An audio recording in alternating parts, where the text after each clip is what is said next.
Yeah, it's going to be a very cold start for us, but much improvement by the time we get to the afternoon, mainly because the winds are going to be relaxing as the day goes on here.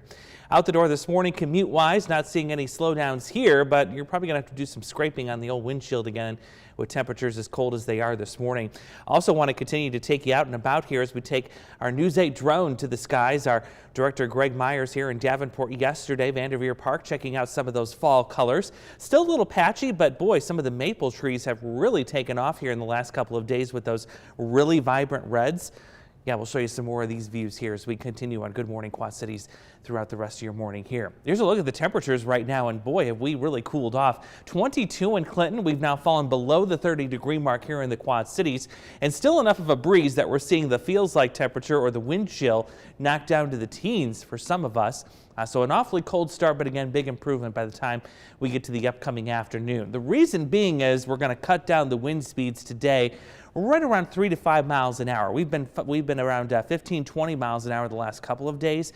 And when you have temperatures this cool, that really puts that extra bite in the air. Not going to really be the case today. We'll have filtered sunshine too, by the way, for much of the day itself, clearing out a couple of those clouds later tonight, and then we'll fill a couple more back in as we head into our Thursday. But the difference tomorrow is those south winds. They're back in play. That means temperatures finally getting out of the 40s, and looks like we'll be a little bit closer to that 50-degree mark.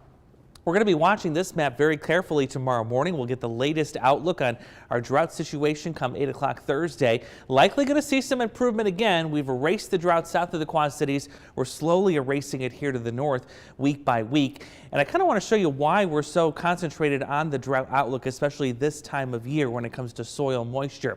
So during the spring, the summer, and especially the early fall, of course, we don't have a frozen ground. That ground is free to exchange water with the air mass above it. So when it rains, of course, the ground will absorb it. We'll have some evaporation that goes on.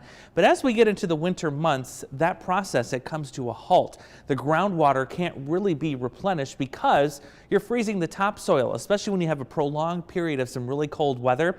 That really shuts off the deeper soil here from any moisture. So you want to make sure you have plenty of it stored in the soil below before you head into these really deep freezing months here coming up. Because, of course, if there isn't any water there, there's nothing for your plants to absorb, the ones that are well established anyway. And then, of course, if you don't get much snow in the upcoming winter, that's going to mean a very bad situation for the upcoming spring. So that's why we watch that possibility very carefully.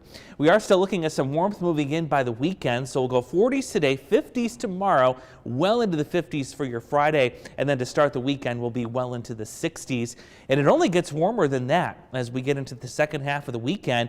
Looks like most of us will be in the mid to upper 60s by Sunday. Also a reminder, that's when daylight saving time will be coming to an end. So it's going to start to get dark right around 5 o'clock or so heading into next week. But that's not going to stop the warmth. The 60s will continue and will bring back rain showers by Wednesday.